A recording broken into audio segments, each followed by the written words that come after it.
Welcome back to another edition of Components Breakdown. Today we're going to take a look at a lesser known 2 to 6 player space exploration game that takes approximately 2 hours to complete. In the Phantom League, each of the players is going to take on the role of a singular captain in control of a merchant spaceship.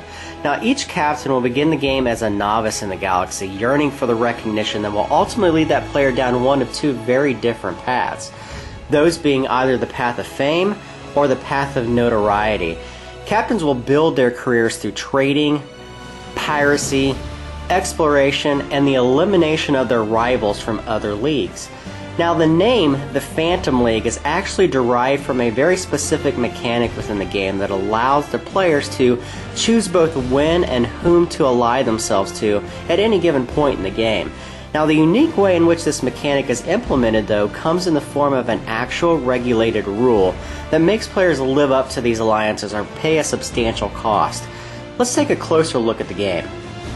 Phantom League is played on a half-hex tile modular board system that is fully set up before the game begins. To set up the game, the central hex is going to be placed in the center of the table. Then each of the 36 half-hex tiles are going to be shuffled and put into pairs of primary and secondary systems, which are denoted by the orange and red backings on each of the tiles. A pair of these half-hex tiles combines into what is known as a simple star system, of which 6 of these will be placed face up around that central hex. Now the 12 remaining half-hex pairs or star systems will be placed face down around that inner ring. Now these will be known as the outer ring and represent the unexplored systems within the galaxy. Players will then separate all of the commodity or resource tokens in the game, as well as the money tokens, and place them next to the game board. The cards in the game will then be separated and shuffled by type, making sure to further separate the battle cards by attack, defense, and support cards. Now once this is complete, the cards will then likewise be placed next to the modular game board. Each player will then receive 3 mission cards, which will be kept secret from one another, as well as initial funds totaling $1,000. Once this main setup is complete, players will then begin building their player areas in front of them.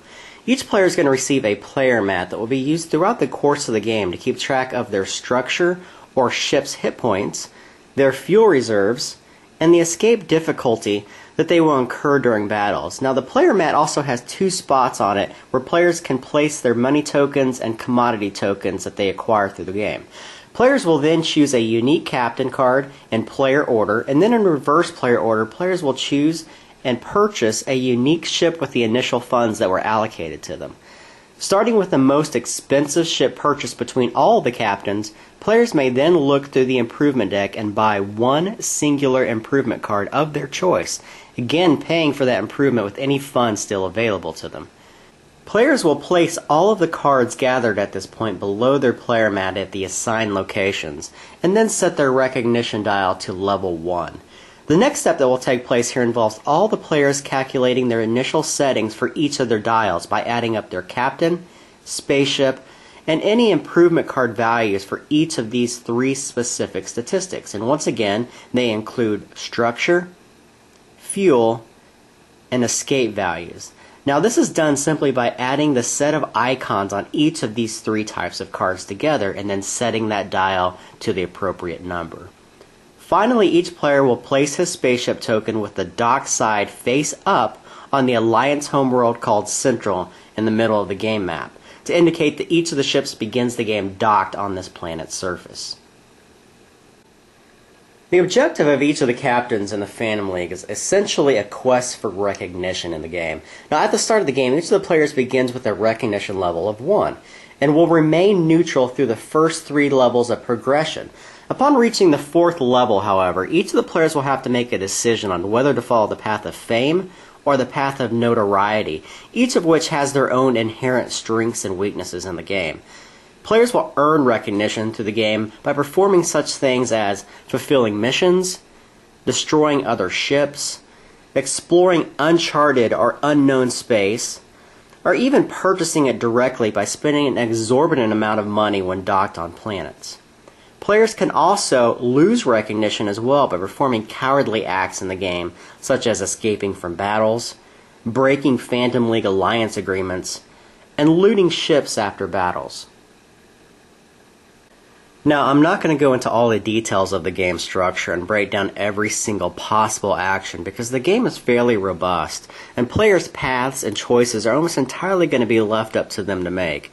It's really a game that can be played in a variety of different ways. Players can strike it out alone and focus almost solely on the buying and selling of goods to earn recognition. Or players can be more aggressive and force other captains' hands by blockading them and threatening battle if specific demands aren't met. Or they can just become pirates and make a living in the selling of slaves and drugs. Players can also form lasting alliances for the entire game or make shady deals to serve their particular agendas. There's just a lot of options, and what it really boils down to is that it is completely up to the players to decide which combinations of these actions and tactics they're going to use to progress their recognition level most effectively, which makes the game really open-ended and more atmospheric than most. Very much kind of like a role-playing game at times. So the game actually begins with a captain who owns the fastest ship in the game, which is denoted by each ship's speed icon on their card. Now on a player's turn, they may perform two very specific phases, the movement phase and the action phase. Let's talk about each of them in turn. During the movement phase, a player is allowed to move his spaceship once and only once per turn. The distance that they are allowed to move is completely dependent upon two very important factors: the speed of his ship and the fuel available in his tank. Speed is calculated by adding the ship's native speed to any of the bonuses provided by their captain and any installed improvement cards. Fuel, though, is tracked via one of the dials on the player's mat and will be consumed during travel. Now, when a player decides to move his spaceship, he must abide to some very simple rules that govern movement. First, traveling between half hexes in the same star system is free and costs no fuel to that player. Second, traveling to any known star system hex costs only one total fuel, regardless of the distance that is traveled for the starship. However, players must have enough speed to get there. So, for a captain to travel to a known star system 3 hexes away would require a player to have a speed value of at least 3. Yet it would still only require them to consume 1 fuel for the entire trip. Third, when players arrive at their destination star system, they must decide which of the 2 half hexes to finish their trip on. And fourth, when players travel into unexplored star systems, it requires both an additional 2 speed and they must consume 2 fuel. Now, the thematic ruling behind this lends weight to the fact that moving into unexplored regions of the galaxy are almost always considered unsafe due to the unknown nature of the inhabitants that reside there. Therefore, in addition to requiring not only more speed and consuming more fuel, players must also draw 1 hyperspace card from the deck. Now, these hyperspace cards can create several different immediate gameplay effects, which can do everything from increase players' fuel consumption to making players encounter alliance patrols or even very rare alien races in the game. Once a player has arrived at their location, they will begin their action phase. Now, the actions that are available to a player are once again completely dependent upon the location that they reside in, of which there are basically 3 different types of locations in the game. There are star system hexes for those that choose not to dock, and then there are planets and space stations for those who do choose to dock. Now, once again, we aren't going to go into too much depth with all the available actions on a player's turn, but I will walk you through the basics. Players who decide not to dock their ships and stay in open space instead will be allowed to take only 1 action this turn.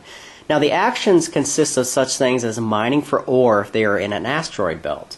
They can gather fuel if they have the right improvement cards and are located in a gas giant. They can attack other spaceships that are in their hex. And they can dock with other ships to trade or even blockade other ships so they can make demands on them in threat of future combat. Now, players who decide to dock at a space station may perform any or all of these following actions. They can buy and sell improvements.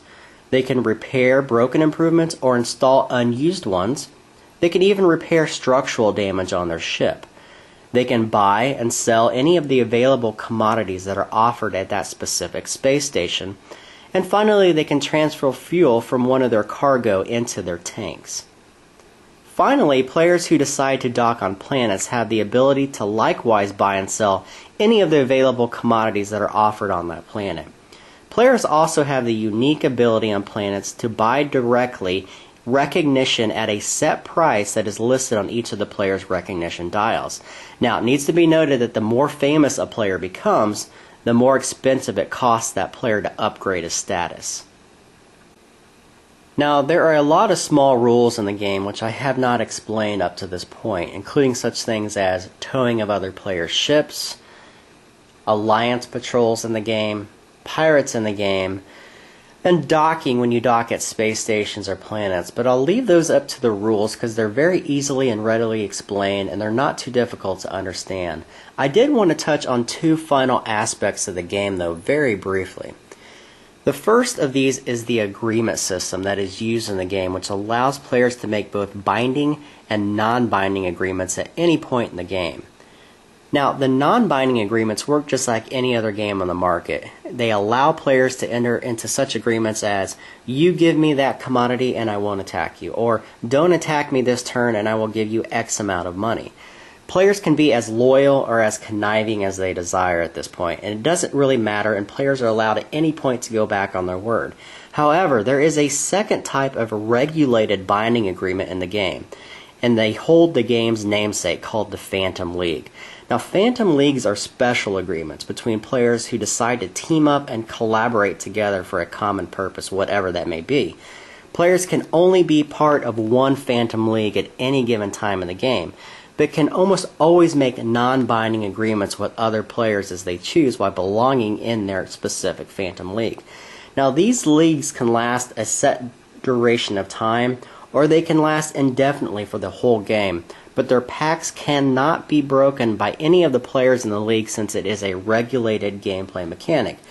Now, players who decide to break from their leagues will lose one recognition point by doing so, which is actually a very huge penalty in the game.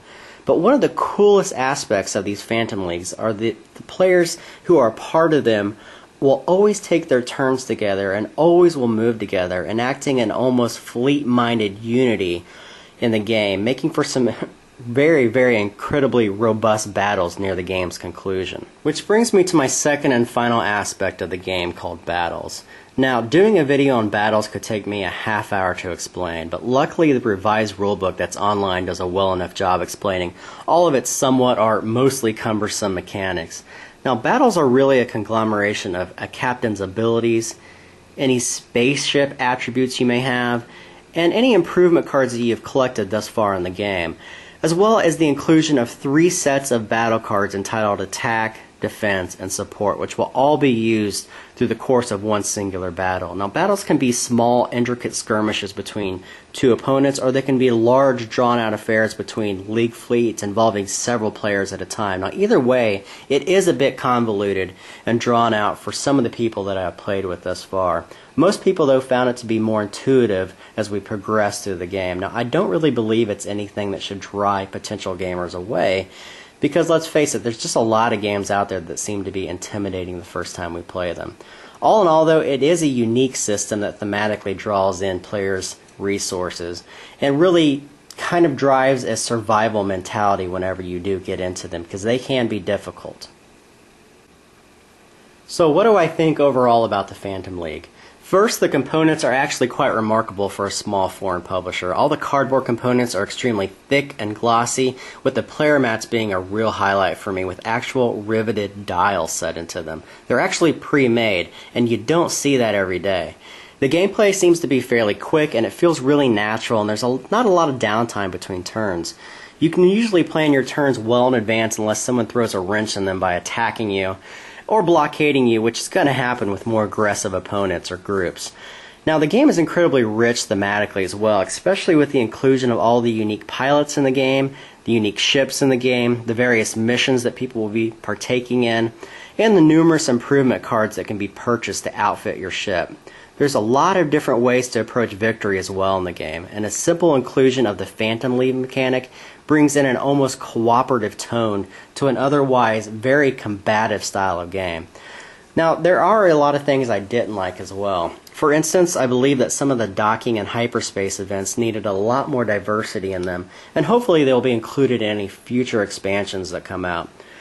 Now, I've already noted this, but I also felt that the combat system was overly long and cumbersome, which unfortunately tended to slow down the pace of the game, which completely goes against what I just said about the game playing quickly.